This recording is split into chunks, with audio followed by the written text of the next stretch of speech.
Hello everyone, I am very glad that you're joining this story. Subscribe, like and comment. Enjoy the story, smile more often.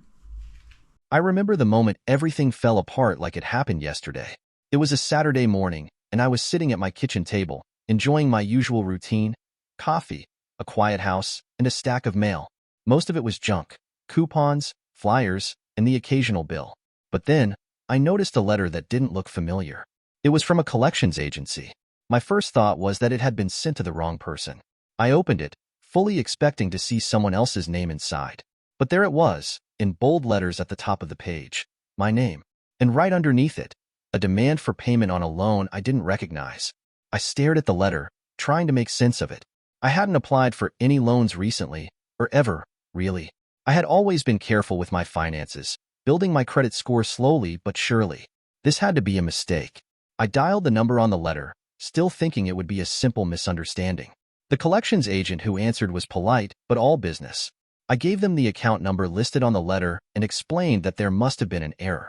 Just a moment, the agent said, and I could hear them typing in the background. After a pause, they returned. The loan was taken out in your name on March 15th, for the amount of $20,000. My stomach dropped. That's not possible, I said, my voice shaking. I didn't apply for a loan. Do you have your social security number handy? The agent asked. I read it out, my fingers trembling.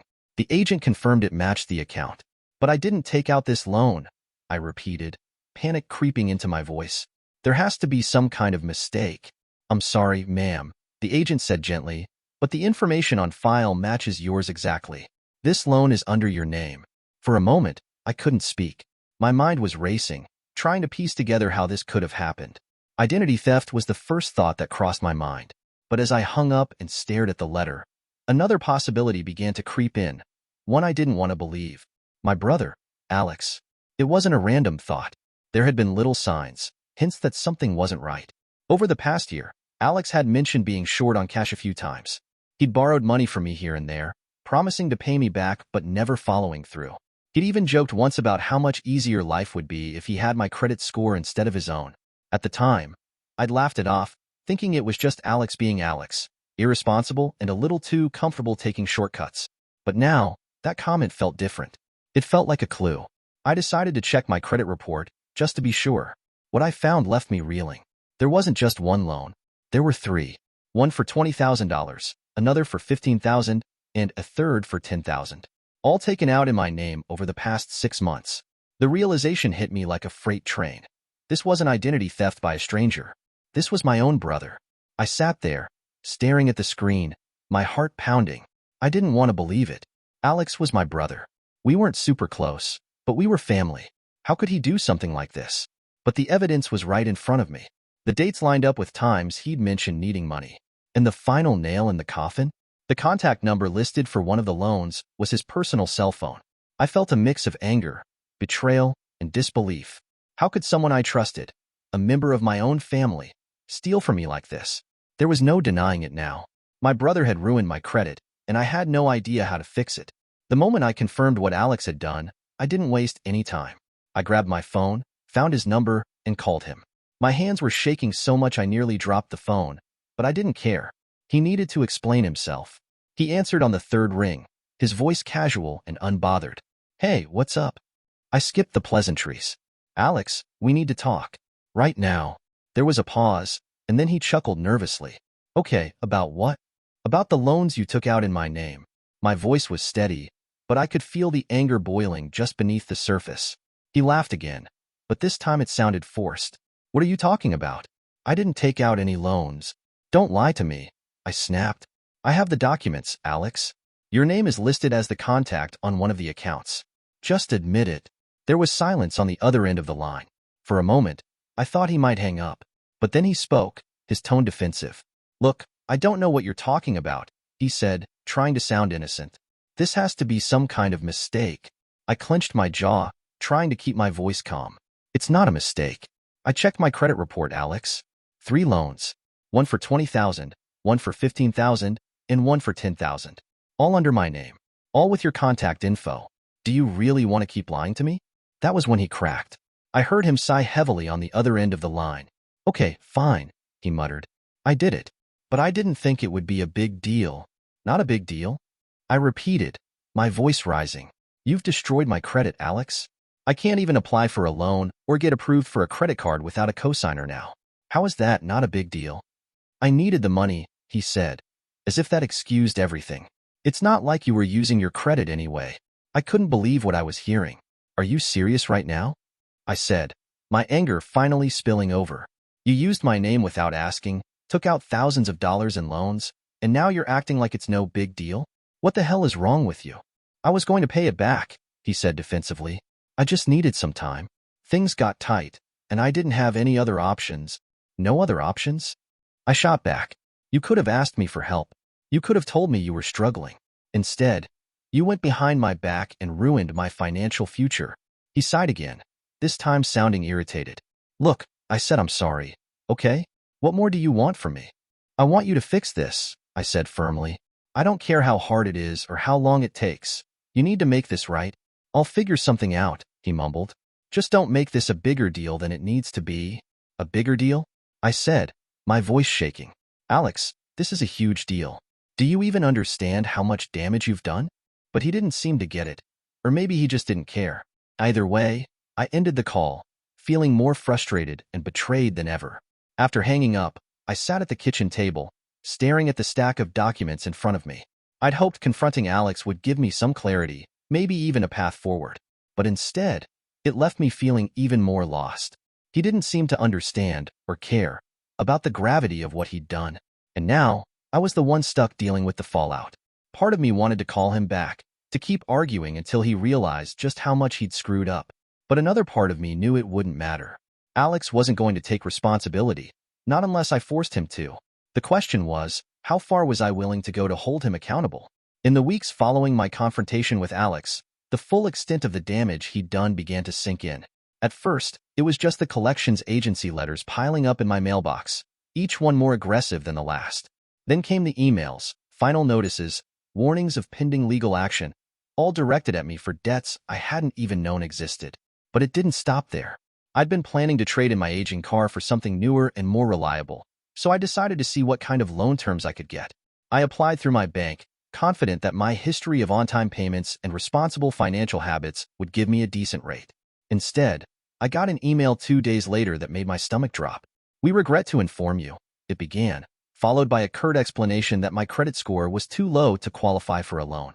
My credit score, a number I'd worked so hard to build, was in the gutter, all because Alex had decided my name and social security number were free-for-all tools for his financial shortcuts. I called my bank, hoping for an explanation or at least some advice. The woman on the other end of the line was polite but firm.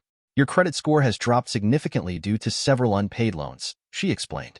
That's why you're not eligible for a car loan at this time. I didn't take out those loans, I said, my voice cracking with frustration. My brother used my information without my consent. I'm sorry to hear that, she said sympathetically. But unless you can provide proof of identity theft and have the fraudulent accounts removed, they'll remain on your credit report. Proof of identity theft? That's when it hit me. The world didn't see Alex as my brother who'd made a terrible mistake. They saw him as a criminal, and they saw me as complicit. If I wanted to clear my name, I'd have to report him to the authorities. The thought made my stomach churn. But the fallout didn't end with the car loan. I tried applying for a new credit card to help manage my bills, only to be denied. When my apartment lease came up for renewal, the landlord ran a credit check and called me the next day. We noticed some issues with your credit, he said cautiously. Do you have a cosigner? A cosigner? I repeated, mortified. Yes, he said. We typically require one for tenants with credit issues. It's just a formality to protect the lease agreement. I hung up the phone in a daze. I'd gone from being financially independent to needing someone else to vouch for me just to keep a roof over my head. Meanwhile, Alex acted like nothing was wrong. He'd text me occasionally, usually with half-hearted attempts at conversation. Hey, wanna grab lunch? One message read. Don't ignore me, said another, sent a few days later. I didn't respond to any of them. What was there to say? He wasn't sorry, not really. If he was, he wouldn't have brushed it off so casually when I confronted him. The worst part was knowing how much this mess would cost me, not just financially, but emotionally. I'd worked hard to build a life for myself, and now it felt like everything I'd achieved was crumbling. And for what? So Alex could have a nicer car and a little extra cash in his pocket? I decided to reach out to a credit counselor to see if there was any way to repair the damage. Sitting in that cramped office, explaining my situation to a stranger, was one of the most humiliating experiences of my life. I didn't take out these loans, I told her. My brother did, using my name. She nodded sympathetically, taking notes as I spoke. Unfortunately, if the loans are tied to your social security number, you'll need to dispute them individually. It's a long process, and you may need to involve law enforcement if you want to prove fraud. Law enforcement. The words sent a chill down my spine.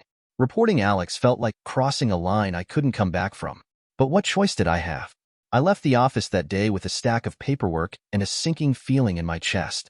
I was staring down months, maybe years, of financial recovery, all because my brother couldn't be bothered to think about the consequences of his actions. And the worst part? Deep down, I knew he still didn't understand what he'd done. One night, as I sat at my kitchen table surrounded by bills and bank statements, my phone buzzed with a text from Alex. "Hey, can we talk?" I stared at the screen for a long time, debating whether to respond.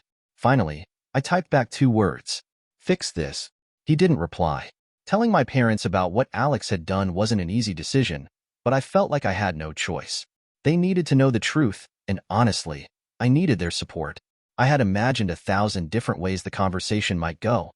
Anger, disbelief, maybe even a united front to help me figure out what to do next. At first, their reaction was exactly what I'd hoped for. My dad was furious. "What the hell was he thinking?" he said, pacing the living room as I laid out everything I'd discovered. "Taking loans out in your name? That's fraud. That's illegal." He called Alex immediately, his voice rising with every word. "I raised you better than this," he yelled into the phone. "You don't steal from your own family." Hearing my dad defend me felt good for a moment, but I should have known it wouldn't last. By the time we all sat down to discuss it as a family, the tone had shifted. My mom, always the peacemaker, had taken it upon herself to put things into perspective. "Alex made a mistake," she said, her voice calm but firm, as if that somehow made everything okay. "A mistake?" I shot back. "This isn't a mistake, Mom. He knowingly took out loans in my name. He ruined my credit. Do you have any idea how much this is going to cost me?" My mom sighed, her hands folded neatly in her lap. "I know you're upset, but Alex was desperate. He didn't mean to hurt you, and that makes it okay?" I asked, my voice rising. "No, it doesn't make it okay," she said, her tone soft but insistent. "But he's your brother. Family forgives family." It was like a punch to the gut. I turned to my dad, hoping he'd back me up, but he just looked tired. "Your mom's right," he said reluctantly. "What Alex did was wrong, but dragging this out won't help anyone." "Dragging this out?" I repeated, stunned. "You think holding him accountable is dragging it out? He's not a kid, Dad. He knew exactly what he was doing." "I'm not saying it's not serious," my dad said carefully, "but he's still your brother. At the end of the day, this family needs to stick together." I couldn't believe what I was hearing. My own parents were more concerned with keeping the peace than addressing the damage Alex had done. Then my mom dropped the real bombshell. "Maybe you should just forgive him and move on," she said, her eyes pleading. "He's your brother." The room fell silent. I stared at her, waiting for her to realize how absurd that sounded. But she just looked back at me, as if she truly believed forgiveness was the answer. "Move on," I said finally, my voice barely above a whisper. "Do you have any idea what he's done to me? My credit is ruined. I can't get approved for a car loan, a credit card, even an apartment lease without a cosigner. This isn't something I can just move on from." "I know it's hard," my mom said gently, "but holding on to this anger isn't good for you. Forgiveness is—" "Stop," I interrupted. "Just stop. This isn't about forgiveness. This is about consequences. Alex doesn't get to ruin my life and walk away like nothing happened." My dad cleared his throat, clearly uncomfortable. "Look, I'm not saying Alex doesn't owe you an apology," he said, "but what's done is done. We can't change the past. We can only move forward." "Right," I said bitterly. "And by move forward, you mean I should sweep this under the rug so we can all pretend everything's fine?" "That's not what we're saying," my mom said quickly. "We just don't want this to tear the family apart." Tear the family apart. That was the real issue, wasn't it? They weren't worried about me or the damage Alex had caused. They were worried about appearances, about keeping the illusion of a happy, united family intact. For the first time, I realized I was on my own.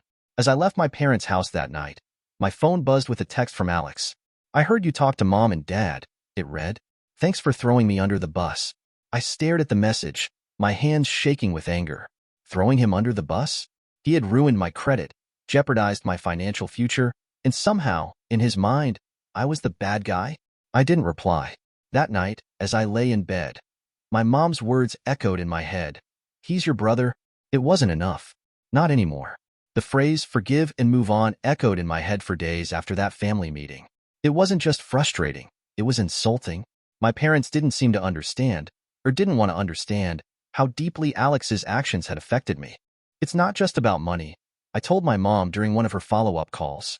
It's my credit, my financial reputation. Do you know how hard it is to rebuild that once it's been destroyed? You'll recover, she said gently, as if I'd tripped and scraped my knee instead of being financially gutted. These things take time, but they'll work out. I clenched my jaw, trying not to lose my temper. It's going to take years, Mom. And in the meantime, I can't get a car loan, can't move to a new apartment without begging someone to co-sign, and who knows what else. This isn't something I can just shrug off. Family is more important than money, she said, her tone carrying that familiar, frustrating finality, as if the argument was over. I wanted to scream. The truth was, I was seriously considering legal action. It wasn't a decision I'd come to lightly, and even thinking about it made my stomach churn. Reporting Alex for fraud felt like crossing a line, a point of no return. But what choice did I have? Every time I tried to make progress, disputing the loans with creditors, explaining the situation to collections agencies, I hit the same wall. Unless you can provide proof of identity theft, they'd say, these accounts will remain on your credit report. The implication was clear. If I wanted to clear my name, I'd have to report Alex to the authorities. I spent hours researching the process online, filing a police report, documenting the fraud, working with credit bureaus to remove the accounts. It all seemed so overwhelming, and the personal cost was even harder to reckon with. What would this do to my family? I imagined the fallout. Alex being arrested, my parents blaming me, the family gatherings that would inevitably turn into cold wars. But then I thought about the alternative. If I didn't hold Alex accountable, what was stopping him from doing this again? To me, or to someone else? I decided to bring it up with my dad first. He was more pragmatic than my mom, and I hoped he'd at least see where I was coming from. Dad, I'm stuck, I told him one evening over the phone. I've tried disputing the loans, but they won't budge without proof of fraud. I think I might have to report Alex. There was a long silence on the other end of the line. Finally, he sighed. Are you sure about that, Aaron? That's a serious step. I know, I said, but what else am I supposed to do? He's not taking responsibility, and I can't fix this on my own. You don't think he's learned his lesson? My dad asked, his tone careful. Dad, he hasn't even apologized, I said, frustration creeping into my voice. He's acting like I'm the problem, not him. I get it, Dad said, but once you report him, there's no going back. This will affect the whole family, not just him. That was the crux of it, wasn't it? The family. No matter how much Alex had hurt me, no matter how much he'd betrayed my trust, reporting him would ripple out to everyone else. I thought about my mom, who was already stressed to the point of tears trying to keep the peace. I thought about my dad, whose disappointment in Alex was already palpable. And I thought about the rest of the family, our cousins, our grandparents, who would inevitably take sides if this turned into a public spectacle. But then I thought about me. I thought about the sleepless nights, the mounting anxiety every time I checked my mail, the humiliation of being denied for loans and leases.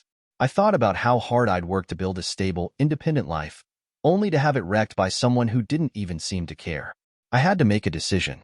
The next morning, I sat down at my laptop, my hands trembling as I typed out the first steps of the process.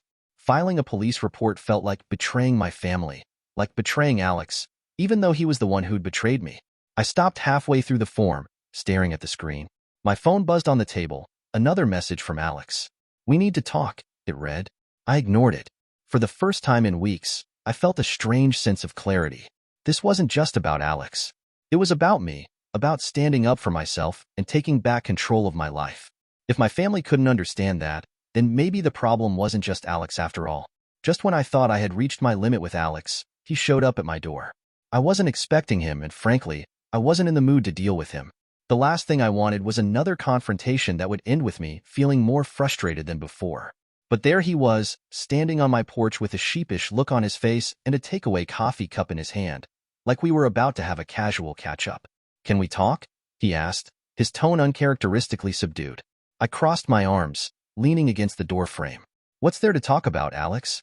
Just let me explain, he said, holding up his hands as if to ward off an argument. I've been thinking, and I have a plan to make things right. I raised an eyebrow, skeptical but curious enough to let him in. He sat at my kitchen table, looking more nervous than I'd ever seen him. Okay, I said, sitting across from him. What's this plan of yours? He cleared his throat and avoided eye contact as he spoke. I've been crunching the numbers, he said, like he was some kind of financial wizard. And I think I can start paying back the loans. You know, a little at a time. Define a little at a time, I said, my skepticism growing. $200 a month, he said, looking at me like he expected applause. I stared at him, waiting for him to say he was joking.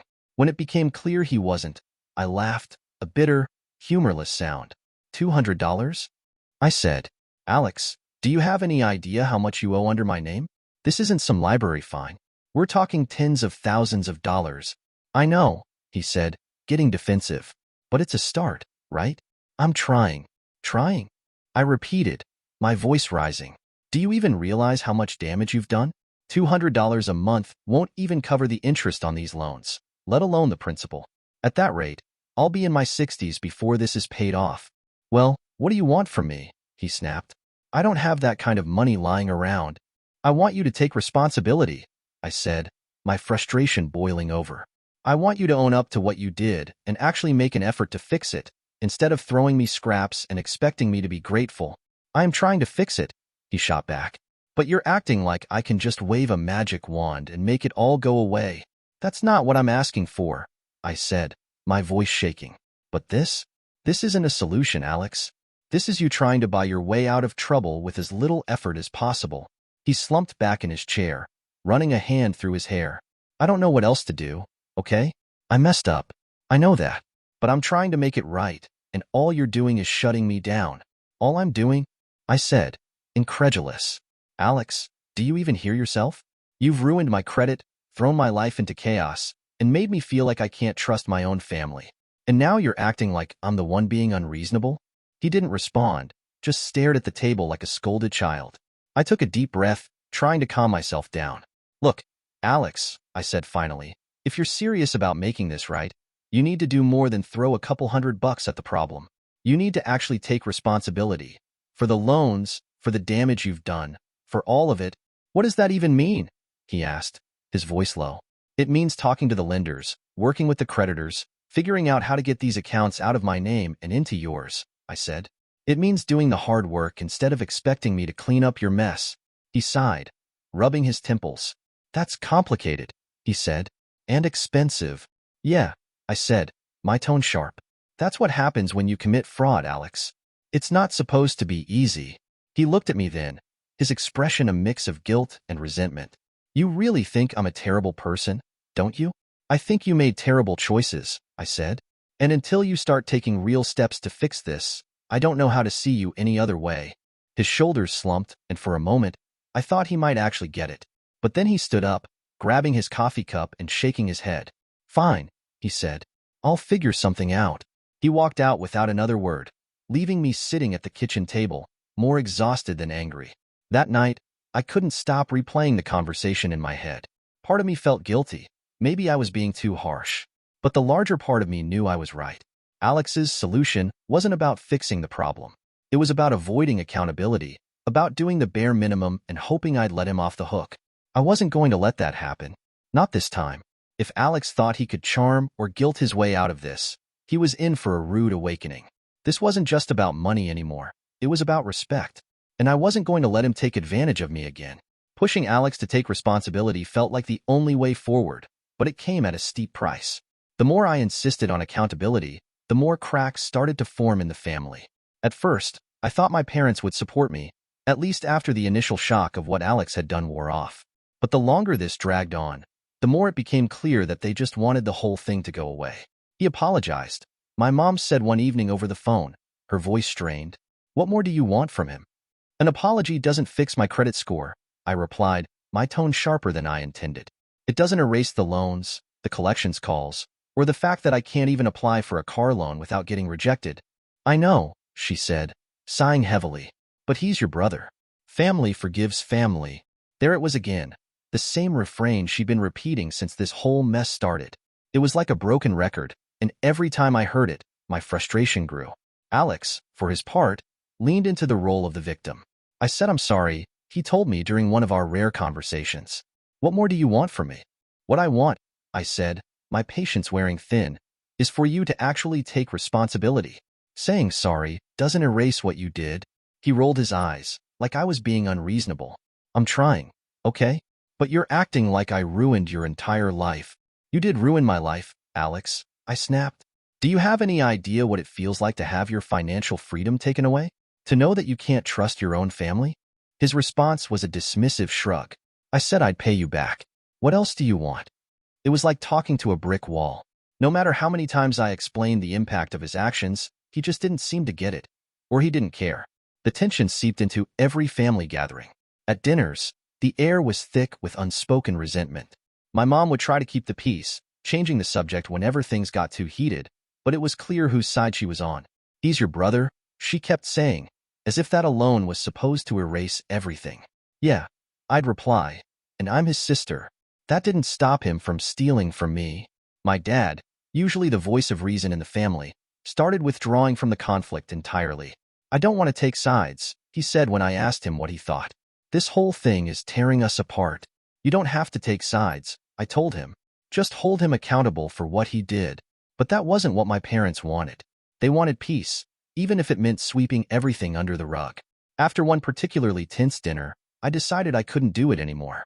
Alex had spent the entire evening acting like nothing was wrong, laughing and joking with our cousins while I sat there, silently fuming. When my mom tried to pull me aside afterward, asking me to be the bigger person, I snapped. I'm done pretending everything's fine, I said.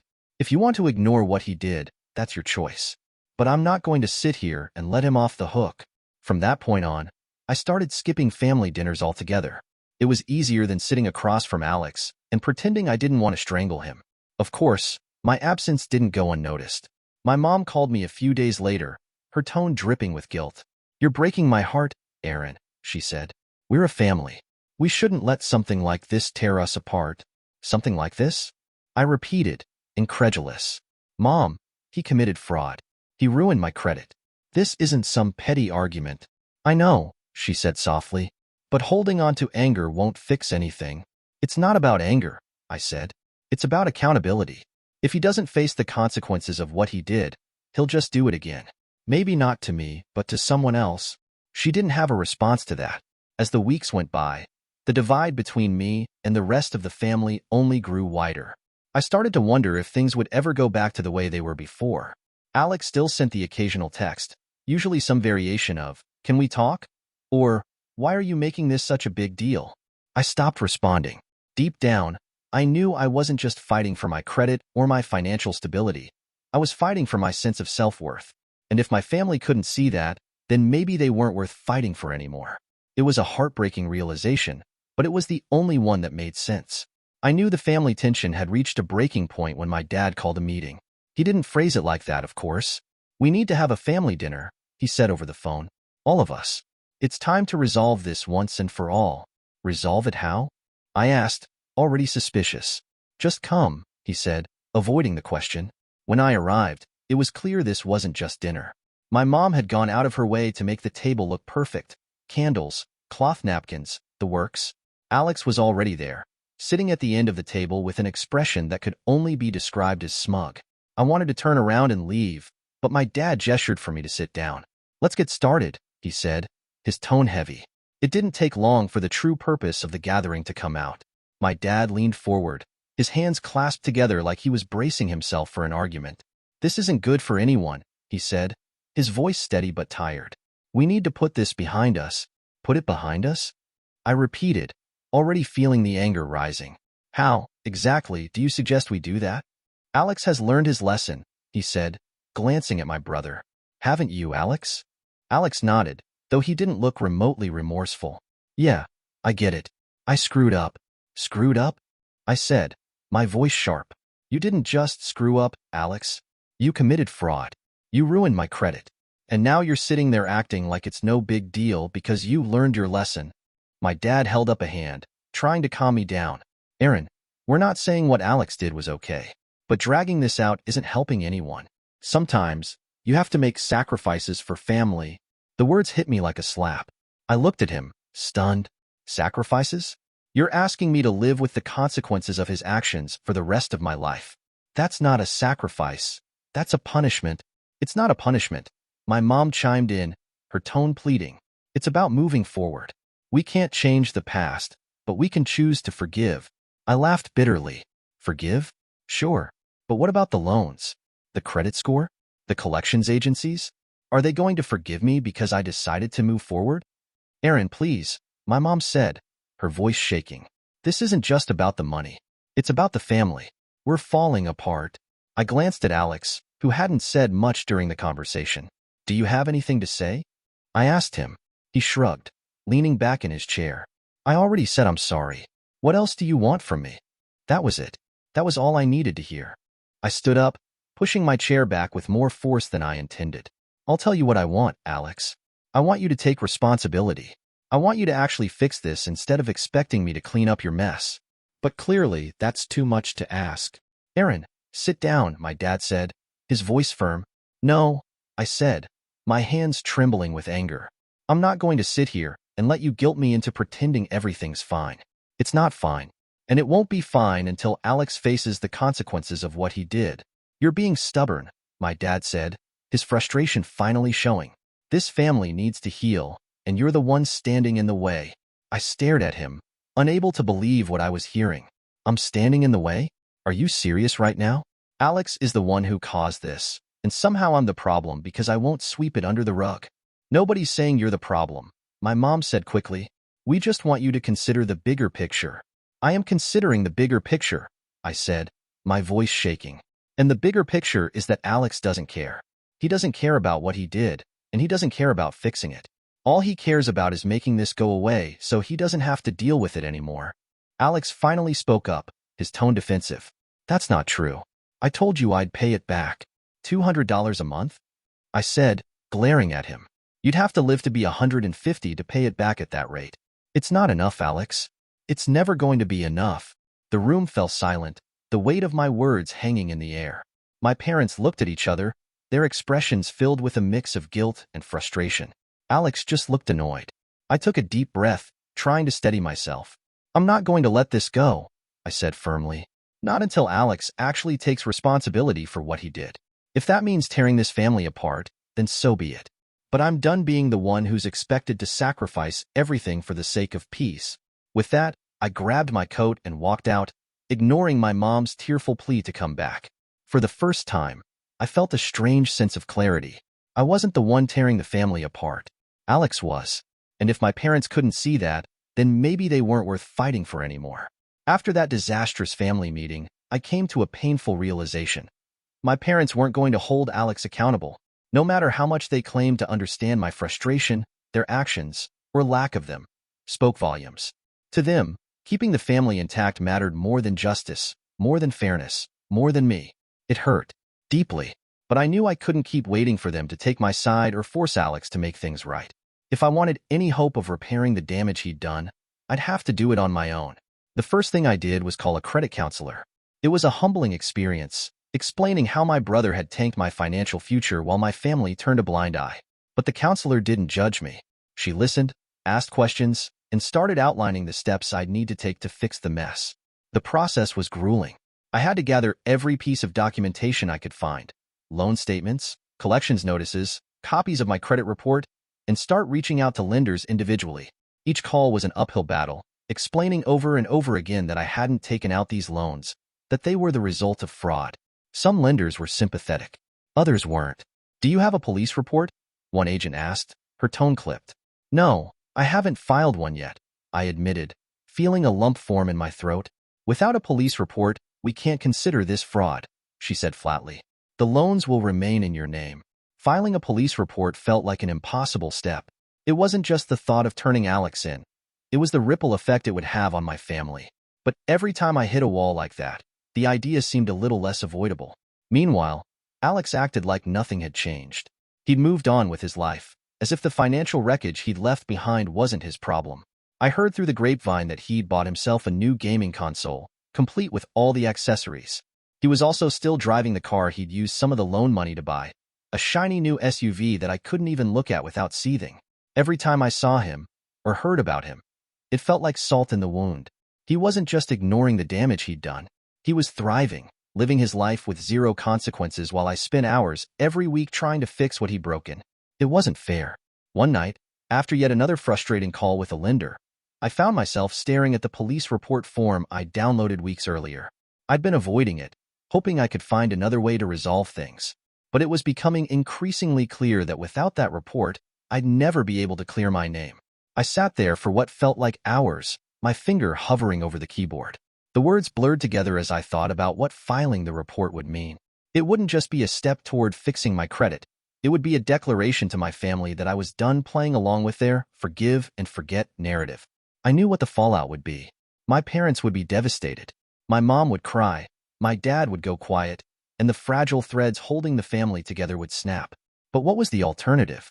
Let Alex off the hook entirely? Spend the next decade paying for his mistakes while he lived consequence-free? Finally, I took a deep breath and started typing. The next day, I took the completed report to the police station. My hands were trembling as I handed it over to the officer at the front desk. "This must be hard," she said kindly, glancing at the form. "But you're doing the right thing." I wasn't sure if that was true, but it felt like the only thing left to do. When I got home, I sent copies of the report to every lender I'd spoken to. Some of them responded quickly, assuring me they'd start the process of investigating and removing the fraudulent accounts. Others were slower, but the ball was finally rolling. It wasn't an instant fix, far from it. But for the first time in months, I felt like I was making progress. That night, Alex called me. "I heard what you did," he said, his voice icy. "Good," I said. "Maybe now you'll start to understand how serious this is." "You're really going to ruin my life over this?" he asked, his tone dripping with self-pity. "Ruin your life?" I repeated, incredulous. "Alex, you ruined my life. I'm just trying to take it back." He didn't respond, but I could hear him breathing heavily on the other end of the line. "This isn't about punishing you," I said. "It's about fixing what you broke. If you can't see that, then I don't know what else to tell you." He hung up without another word. For the first time, I didn't feel guilty about standing my ground. I knew the road ahead would be long, and I knew my family might never forgive me for taking such drastic steps. But I also knew I deserved better than to be the scapegoat for someone else's mistakes. And if Alex couldn't, or wouldn't, take responsibility, then I'd make sure he faced the consequences anyway. To this day, my relationship with Alex is fractured. It's not just the occasional awkward silence or a disagreement we avoid talking about. It's a full-blown chasm. We don't speak unless we absolutely have to, and even then, it's short, stilted, and loaded with unspoken resentment. My parents still think I should forgive and forget. My mom brings it up whenever she thinks I'm in a good enough mood to tolerate it. "You can't hold on to this forever," she says. "It's not healthy." "I'm not holding on to anything," I always reply. "I'm just not pretending it didn't happen." But that's exactly what they want me to do. Pretend. Pretend Alex didn't use my name and ruin my credit. Pretend he didn't betray my trust. Pretend the family hasn't been changed forever by his actions. And I just can't do it. Rebuilding my credit has been an uphill battle. Even with the fraudulent loans removed from my report, the process has left scars that won't go away overnight. My score is still recovering, and every time I apply for something, a loan, a credit card, even a new job that requires a credit check, I feel the weight of what happened all over again. It's like carrying around a constant reminder of Alex's betrayal. I've had to learn how to live with it, how to keep moving forward even when it feels like I'm dragging a piece of the past behind me. Some days, I wonder if it's even worth trying to fix things with him. What's the point? He doesn't seem to care about the damage he caused, and every time I see him, all I feel is anger and disappointment. But then I think about my parents and how much they want us to reconcile. I think about the holidays we've spent apart, the birthdays we've celebrated in shifts so we wouldn't have to be in the same room.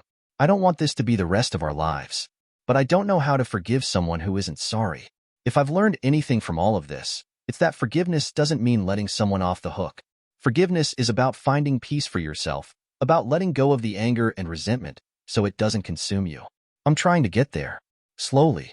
But forgiveness doesn't mean forgetting, and it doesn't mean giving someone a free pass to hurt you again. That's where my family and I differ.